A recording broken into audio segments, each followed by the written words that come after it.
Hello students. आज हम start करेंगे अपना chapter number 1 real numbers. Exercise start करने से पहले हम क्या करते हैं, इसका थोड़ा सा इंट्रोडक्शन देख लेते हैं कि हमें क्या क्या इस चैप्टर में दे रखा है। अब रियल नंबर्स हम अपनी छोटी क्लासेस में भी, जो लास्ट क्लास है आपकी 9th, उसमें भी आपने किया है। तो पहले थोड़ी सा रिकॉल कर लेते हैं, जो डिफरेंट डिफरेंट नंबर्स हैं उनको देख लेते हैं कैसे थे ये। सबसे पहले हमारा क्या होता है, नेचुरल नंबर्स। नेचुरल नंबर्स कौन से होते हैं? जो हम काउंटिंग करते हैं, नंबर्स 1 2 3 4, वो सारे हमारे क्या होते हैं, नेचुरल नंबर्स होते हैं। कौन से होते हैं? जो काउंटिंग में आते हैं, 1 2 3 4 एंड सो ऑन, चलते जाते हैं। डिनोट किससे करते हैं हम इसको? कैपिटल एन से। किससे करते हैं? कैपिटल एन से। नेक्स्ट नंबर हमारा क्या होता है? Whole number. Next one is whole number. Whole number में क्या होते हैं?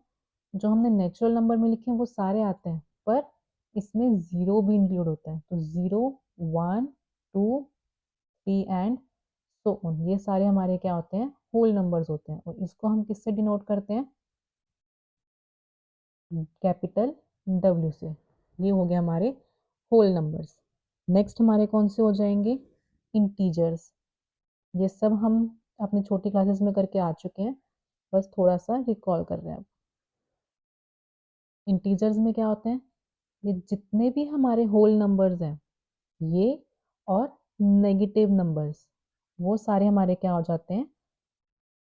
इंटीजर्स में आते हैं। तो 0 1 2 3, ये हो गए हमारे होल नंबर्स। और मैंने क्या बोला आपके?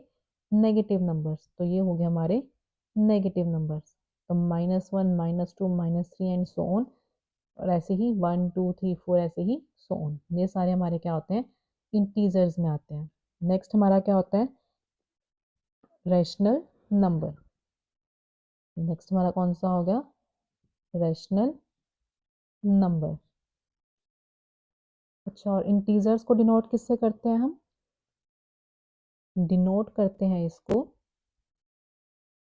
z से। ठीक है। अब रैशनल नंबर्स कौन से होते हैं? वो नंबर्स जो p बाई q की फॉर्म में लिखे जाते हैं, और q नॉट इक्वल्स टू 0 होता है, और p एंड q क्या होते हैं हमारे? को प्राइम होते हैं। p and q are coprime. और p एंड q हमारे क्या होते हैं? इंटीजर्स होते हैं। p and q are integers. Integers होते हैं। ठीक है। ये हो गया हमारे रैशनल नंबर्स। इरेशनल नंबर्स कौन से होते हैं? जो हमारे p बाई क्यू की फॉर्म में नहीं लिखे जाते। नेक्स्ट हमारा क्या हो गया? Irrational number. वो क्या होते हैं?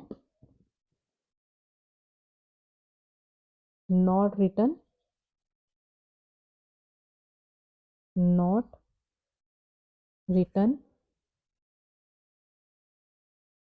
इन द फॉर्म ऑफ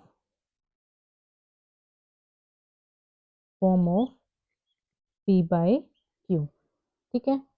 इसको हम डिनोट करते हैं, रैशनल नंबर्स को, कैपिटल क्यू से। ठीक। ये हो गए हमारे नंबर्स जो हम पहले कर चुके हैं। अब नेम क्या है? Real numbers. रियल नंबर्स क्या होते हैं? ये जितने भी नंबर्स हमने देखे हैं, ये सारे ही क्या होते हैं? हमारे रियल नंबर्स होते हैं। इन शॉर्ट में हम डेफिनेशन बोले तो क्या होता है? रैशनल नंबर और इरेशनल नंबर्स का क्या होता है? कॉम्बिनेशन। तो वो हमारा क्या बन जाता है? रियल नंबर बन जाता है। तो हम रियल नंबर की अगर हम बात करें, रियल नंबर हमारा क्या होता है? Combination of rational number, rational number plus irrational number, हमारा क्या बन जाता है? Irrational number. क्या बन जाता है? हमारा रियल नंबर बनता है। इसको डिनोट किससे करते हैं? कैपिटल आर से। अगर मैं छोटा सा डायग्राम बनाऊँ तो हमारा क्या बनेगा? सबसे पहले हमारा आता है नेचुरल नंबर, फिर आता है हमारा होल नंबर, फिर आता है हमारा इंटीजर्स, थोड़ा सा रुक, सबसे पहले क्या आया हमारा नेचुरल नंबर, फिर whole number, then integers, then rational numbers, या फिर हम अलग से बोलते हैं इरेशनल नंबर्स, फिर हमारा क्या आता है रियल नंबर। सबसे बड़ा हमारा क्या होता है रियल नंबर्स होते हैं। ठीक है, इतना आपको आ गया होगा समझ। अब नेक्स्ट क्या है हमारा fundamental theorem of arithmetic. Fundamental theorem of arithmetic करने से पहले इसमें स्टेटमेंट में हमारे दो टर्म्स यूज हो रहे हैं, एक है हमारा कंपोजिट नंबर और एक है हमारा प्राइम नंबर। अब कंपोजिट नंबर और प्राइम नंबर में बच्चे क्या हो जाते हैं कंफ्यूज हो जाते हैं कि कंपोजिट नंबर कौन से होते हैं, राइट। तो पहले वो देख लेते हैं, एक है हमारा प्राइम नंबर और एक है हमारा कंपोजिट नंबर। प्राइम नंबर्स कौन से होते हैं, वो नंबर्स जो सिर्फ वन और खुद की टेबल पे आए उसको हम क्या बोलते हैं प्राइम नंबर्स बोलते हैं। जैसे कि टू, टू सिर्फ अपनी टेबल पे आता है और वन की टेबल पे आता है तो उसको हम क्या बोलेंगे प्राइम नंबर बोलेंगे। जैसे कि थ्री, थ्री भी खुद की टेबल पे आता है और वन की टेबल पे आता है। अब फोर, फोर क्या करता है टू की टेबल पे भी आता है, वन की टेबल पे भी आता है और अपने खुद की टेबल पे भी आता है, इसलिए हम क्या बोलेंगे four is not a prime number. ऐसे ही फाइव हो गया, ऐसे ही हम चेक कर सकते हैं। अब नेक्स्ट क्या है कंपोजिट नंबर। कंपोजिट नंबर्स क्या होते हैं जो प्राइम नंबर नहीं होते वो हमारे क्या बन जाते हैं कंपोजिट नंबर बन जाते हैं। जैसे अभी हमने यहाँ पे भी फोर बोला था तो फोर प्राइम नंबर नहीं है, दैट मीन्स हमारा क्या बन गया कंपोजिट नंबर बन गया। ऐसे ही फाइव के बाद सिक्स देखो, सिक्स हमारा टू की टेबल पे भी आता है, थ्री की टेबल पे भी आता है और सिक्स खुद की टेबल पे भी आता है, तो इसलिए हम क्या बोलेंगे सिक्स भी क्या है हमारा कंपोजिट नंबर है। अब एक और चीज़ है जिसमें बच्चे कंफ्यूज होते हैं, एक नंबर है ज़ीरो और एक नंबर है वन। अब ये ज़ीरो और वन प्राइम नंबर है या कंपोजिट नंबर है, इसमें बहुत कंफ्यूजन होती है। यहाँ पे मैं बता दूँ आपको, ज़ीरो और वन ना ही हमारा प्राइम नंबर होता है और ना ही हमारा कंपोजिट नंबर होता है। ये कुछ नहीं होता, ना प्राइम ना कंपोजिट। ठीक, अब हम चलते हैं अपने फंडामेंटल थ्योरम ऑफ अर्थमेटिक पे। क्या चीज़ है ये, स्टेटमेंट पढ़ो। Every composite number can be expressed as a product of primes.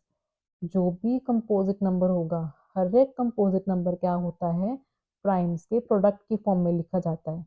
And this factorization is unique, और ये जो फैक्टराइजेशन है हमारी क्या होती है यूनिक होती है। ऐसा नहीं है एक बच्चे ने बोल दिया टू इंटू थ्री है इसका फैक्टर और एक ने बोल दिया थ्री इंटू फोर, ऐसा नहीं होगा, सबका क्या रहेगा सेम आंसर रहेगा apart from the order in which the prime factors occur. Order का मतलब क्या है, अगर कोई टू इंटू थ्री लिख रहा है या थ्री इंटू टू लिख रहा है एक ही बात है, ऑर्डर पे ऑर्डर मीन्स आगे पीछे करके लिख सकते हैं लेकिन क्या रहेगा यूनिक ही रहेगा। अब देखो यहाँ पे टू और थ्री आ रहा है और यहाँ पे भी थ्री और टू आ रहा है, ऑर्डर हमने चेंज कर दिया आगे पीछे कर दिया लेकिन नंबर्स क्या है हमारे सेम है, टू भी एक बार आ रहा है और थ्री भी एक बार आ रहा है, तो ये क्या रहा यूनिक रहा। तो हम क्या बोलेंगे कि हर एक कंपोजिट नंबर क्या होता है प्राइम्स की प्रोडक्ट की फॉर्म में लिखा जाता है और ये जो फैक्टराइजेशन है ये हमेशा क्या रहेगी यूनिक रहेगी।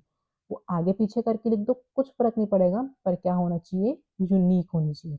ये हो गया हमारा फंडामेंटल थ्योरम ऑफ अर्थमेटिक। अब नेक्स्ट क्या है हमारा H C F. Next topic हम क्या देखेंगे H C F. H C F क्या होता है हमारा हाईएस्ट कॉमन फैक्टर। क्या फुल फॉर्म है इसकी highest common factor, common factor.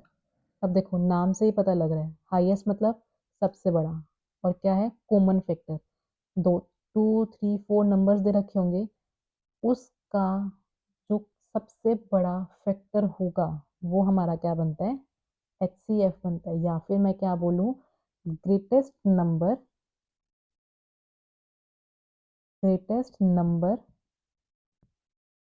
Which divides which divides each of two or three numbers, two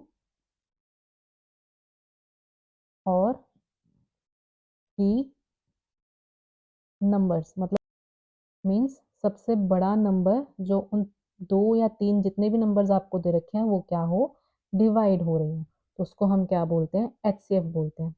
suppose आपको दे रखा है एक 4, 8, 16, ये है।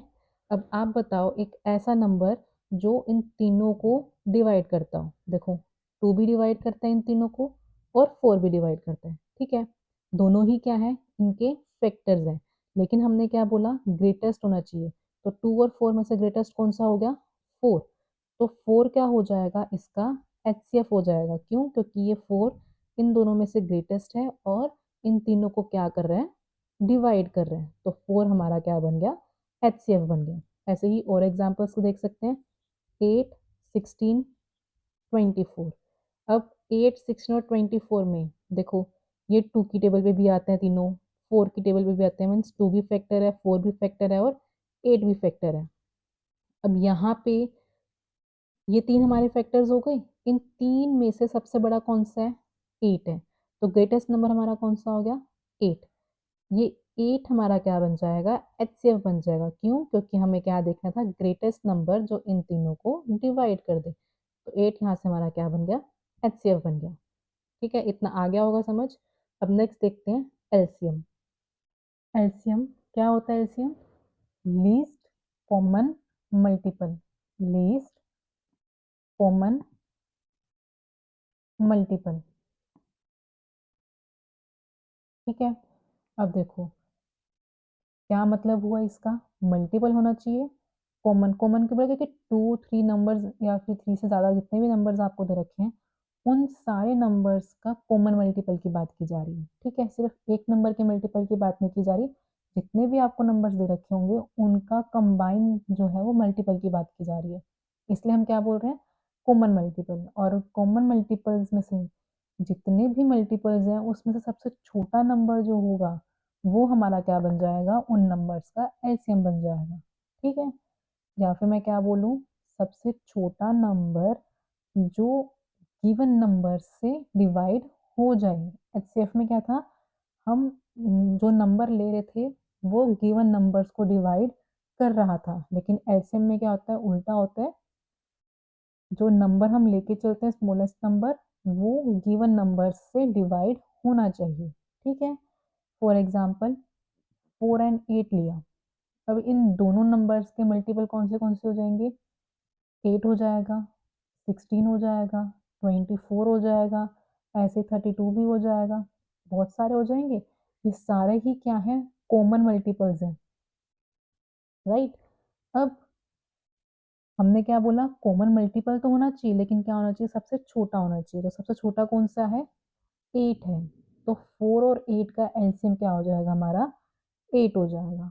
ठीक है, ये क्या हो गया हमारा एलसीएम। और ये 8 देखो 4 और 8 दोनों से मल्टीपल हो रहा है ना, सॉरी 4 और 8 दोनों से डिवाइड हो रहा है ना, इसलिए हम क्या कह रहे हैं, ये सबसे छोटा नंबर होना चाहिए जो इन दोनों नंबर से क्या हो जाए, डिवाइड हो जाए। तो वो क्या बन जाएगा, हमारा एलसीएम बन जाएगा। ठीक है, ये हो गया हमारा एलसीएम। इसके बाद हमारे पास एक रिजल्ट है एलसीएम और एचसीएफ का। वो क्या चीज़ है, एलसीएम और into HCF, HCF into LCM equal होता है दो नंबर्स जो आपको दे रखे हैं उनके प्रोडक्ट के। ये किस चीज़ के लिए है, दो नंबर्स आपको दे रखे हैं उनके लिए है, 3 नंबर्स के लिए नहीं है। ये आपका एक रिजल्ट है जो आपको क्वेश्चंस को सॉल्व करने में यूज़ होगा। सपोज क्या है, आपको दो नंबर्स दे रखे हैं ए एंड बी, जैसे मैंने यहाँ पे 4 और 8 लिया था ना, ऐसे ही दो नंबर्स हैं ए एंड बी।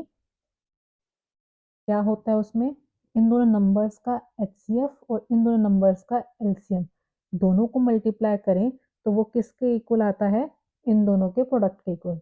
जैसे कि 4 और 8 ही हमने लिया, 4 और 8 का एलसीएम तो हमारा क्या हो गया, 8। और इसका एचसीएफ क्या हो जाएगा हमारा, 4 हो जाएगा। ये हमारा क्या बना 32 इक्वल्स टू नंबर्स क्या हमारे 4 एंड 8, तो यहाँ से 4 एंड 8, इसका भी आंसर क्या आ गया 32। देखो रिजल्ट हो गया ना प्रूफ। तो क्या होता है, दोनों नंबर्स का एचसीएफ और दोनों नंबर का एलसीएम को अगर हम मल्टीप्लाई करें तो इन दोनों के प्रोडक्ट के इक्वल ही आता है। ये रिजल्ट हम यूज करेंगे अपनी एक्सरसाइज में क्वेश्चंस को सॉल्व करने के लिए। आज के लिए इतना ही, ये इंट्रोडक्शन आपका कंप्लीट हुआ है। और अगर आपको कहीं पे कुछ भी प्रॉब्लम आई हो तो आप कमेंट बॉक्स में कमेंट कर देना, मैं वहाँ पे आपको रिप्लाई कर दूंगी। और अगर आपको क्लास अच्छी लगी हो तो लाइक शेयर एंड सब्सक्राइब कर देना।